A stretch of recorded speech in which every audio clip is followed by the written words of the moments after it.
Hey everyone, this is episode 1 of Blueprint. This is just a fun Q&A style show that we're launching here at Cigna to answer any digital marketing related questions or questions related to growing your business online. Braden and I have been working on this for a couple months now, just pioneering it. Actually, Braden, come say hi real quick so everyone knows you. What's up, everyone? So we've been working together on this, and he handles literally everything to make this happen. So basically you can submit all your questions via Facebook, Twitter, Instagram. Just use the hashtag Blueprint, and we'll be sure to answer those questions on the show. Blueprint Show. As Blueprint Show, hashtag Blueprint Show. But other than that, we'll get started with the first question. All right, roll the intro.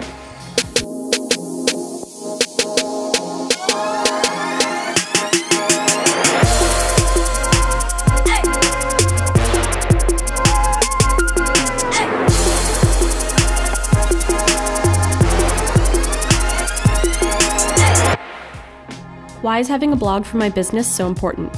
Does it really impact potential traffic that much?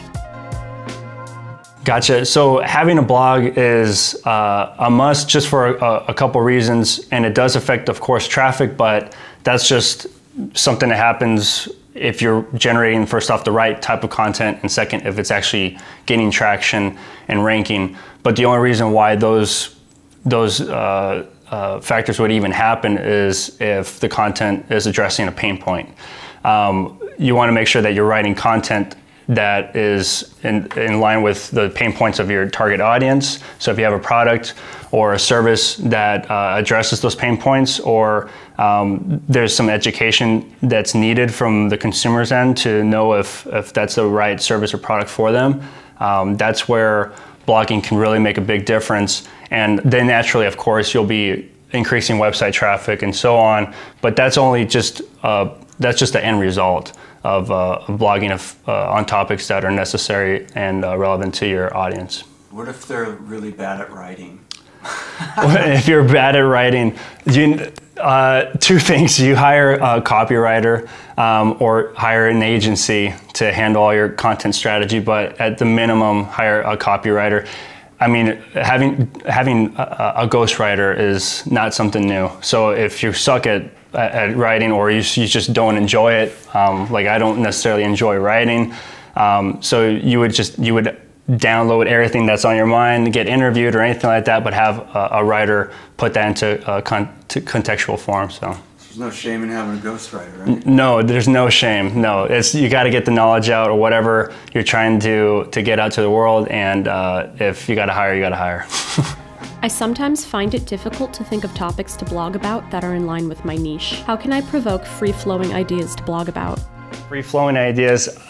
What works great for me is I trigger everything with questions. So even if I'm like literally by myself and I'm brainstorming, I just ask myself questions and I take myself through that process. So even for us, I'll literally use us as an example. I'll ask myself, what is one of the most common questions that I receive from clients in the SMB market, or from service-based businesses? Okay, well, how do I generate leads? That's usually a common question.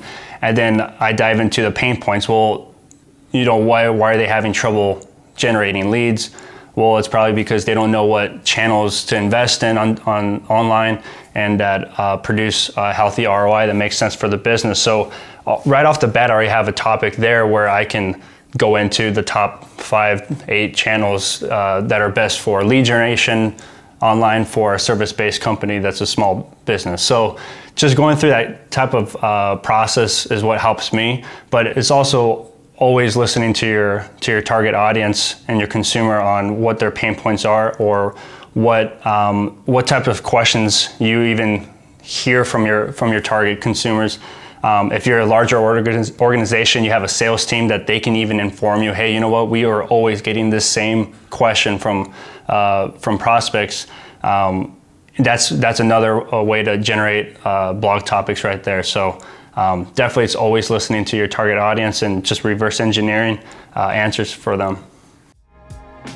Are there any methods that can help my business recover from a Google algorithm penalty? Yes, that's a great question.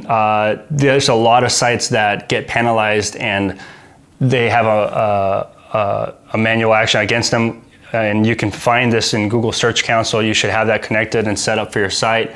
But if you do have a penalty against you, I would dive straight into your backlink profile. You want to see what is the quality and authority of your domain, and then look at the backlink profile of your site. You could even use tools like SEMrush and stuff like that to find what that looks like. But you need to really start to trim the toxic backlinks, because naturally you probably have a lot of toxic backlinks that have, these are basically sites that are low quality or not relevant at all, and they're linking back to your website. If you had been doing like really like dirty black hat stuff, then you'll probably have a penalty against you. But really, you have to be like doing some sketchy stuff to really get a penalty against you, or like literally just plagiarizing content just straight up and doing it in the open. So you have to be pretty crazy in that sense to get a penalty. But to fix that, tackle the backlink profile, start to clean that thing up, and you want to start really being ethical as far as how do you create content and forming those partnerships as far as getting links from other websites that are of high authority and building those types of relationships. And that's, at that point, you're really doing digital PR the right way. So that's the only reason why you're penalized in the first place, is you did something wrong. So. Do you have any tips for creating a content strategy? This is kind of in relation to even like the previous question we had, as far as like how do you find blog topics. It's just a philosophy, like the approach, because creating content is, the end game is building your authority as a brand, becoming a resource, and really proving to your market that you're an industry leader or a leader to be trusted in your space. So when you're developing a content strategy, that'd be like the main high level vision. And from there, everything funnels down. And so that's where you start to really drill into figuring out your questions, as far as what are the pain points my consumers are having, what are the educational points where maybe even like the market itself is not fully educated to what they need, if it's a new product or service, or if it's new space. But you would start high level, then drill down further and further. And then also really understanding your user base, as far as where are they hanging out, what type of social media channels do they really gravitate to, are there already conversations happening on social media where you're basically listening in the comment sections and stuff, and creating content against what you're hearing online as well. So from all those types of angles, you start to really put together a content strategy, and then also put at least define your KPIs, your key performance indicators of how you're going to measure success. Is it growing following online, or is it increasing engagement online, or is it receiving more inquiries through direct messaging on Facebook Messenger or Instagram or so forth? So you want to put that all, define all those, because then that's how you really know if you're moving the needle, and all those KPIs should be tied to your end business goals. So. Damn, okay. Cool. Free information here. That's good. Free advice, you guys. I'm currently ABC testing my first round of ads. How do I know when I should conclude and examine results to make a decision? For PPC ads, there's all types of ads. You even have search ads, you have display ads, you have video ads. So each one has their own kind of lifeline, and depending on what your purpose is and your goals are, like if you're doing e-com, or local business advertising, so forth. Starting even like with search ads, you would be looking, of course, at click-through rate, which is probably the most basic, like the entry-level KPI you'll be like looking at first. And a click-through rate it's just a ratio between how many times your ad was shown compared to the amount of times that it was clicked on. And of course, if you have a higher click-through rate, that means that the relevancy is really high. When someone is typing in the search query and the keyword that you're buying, and they're seeing your ad, is it resonating? And if it's resonating most of the time, then you naturally have a higher click-through rate, which indicates that your ad is really speaking well and resonating to that person has that search intent. And then, of course, after that, your landing page has to deliver on what that message is that you shared through your ad copy. So all those three items right there have to be highly relevant. But that's the first metric I'd be looking at. And then second is conversions, and seeing which ads are producing the most conversions, because you might even have an ad that doesn't necessarily have the highest click-through rate, but it's converting at the highest rate. So looking at those metrics and being able to balance out what's a winner, what's a loser. And that's why A/B/C testing is critical to be doing. I know even like a lot, I mean, at the most basic level, you should be doing A/B testing, but really you should make it almost a religion just to actually have 3 ads running at all times.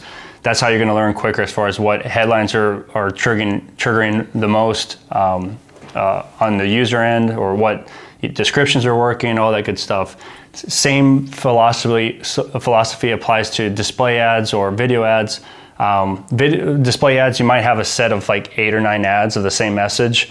So with that, you'll actually have to take the placement and the size of the ad into mind as well to really determine if this whole set as a collective is working great. And for display ads, you could be changing every season, every 3 months or every 2 months, or if it's a sale promotion, of course, it'd have its own lifeline. But it would all have to do with your goals and what those are at that point. But that's how I'd be measuring what are the winners and what are losers when looking at ads.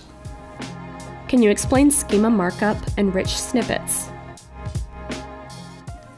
Just structured data in general, the whole philosophy and the purpose of that is to be able to communicate to Google and search engines what your site is about, who you are as an organization, the services that you offer. Are you a local business or a nonprofit? There's a whole library of this type of markup. And so it's really important to have. This is one of the items on on-site SEO that you should have no matter what. It's just part of it. But it's super important. And when you're talking about a type of structured data, which would be rich snippets, if you ever done a Google search and you're looking through the listings, and out of one of the listings you see the 5 or 3 or 4 stars underneath that listing, that's for an example of a rich snippet for reviews. And so there's all types of different rich snippets out there, but it's insanely important, and this should be part of on-site no matter what. So it improves your search rankings. It can not only improve your search rankings, but it can help your click-through rate as well. Because when you rank on the first page, you're still competing with 10 other listings. I mean, if you're the top 5, you're competing with maybe 2 or 3 other competitors for that click. Having a rich snippet populate on your listing just makes your listing stand out much more, and naturally you're going to be capturing a bit more traffic compared to your competitors. With voice search gaining so much traction, is there anything I need to be prepared for SEO-wise? SEO-wise, if you're not already doing it, you want to be writing long-form content. At this point, it's not uncommon to be writing blog posts that are between 2,000 to 3,000 words that go deeper into whatever that subject matter is, and really educating your audience and taking them through the process of whatever that service or that product is. And the whole point of this is being more conversational, because even when we're running paid search campaigns and we're reviewing a search terms report, we'll see the search queries from users that even start with Google, how do I, etc., or Alexa, how do I, etc. And so now it's just more conversational content, which in turn is just long tail terms at that point. But you could really be focusing on writing more what they call just conversational content, but really just long form blog posts that dive deeper into providing more value and more insight. This is the wrap up on episode 1 of Blueprint. I appreciate everything so far, guys. You can submit your questions on Facebook, Twitter, and Instagram, and just use the hashtag Blueprint Show. Braden and myself will continue to do these, I think maybe every week or every 2 weeks. We'll find a schedule, but we'll be consistent with answering all your questions. Other than that, we're signing off. Thank you guys. Hey.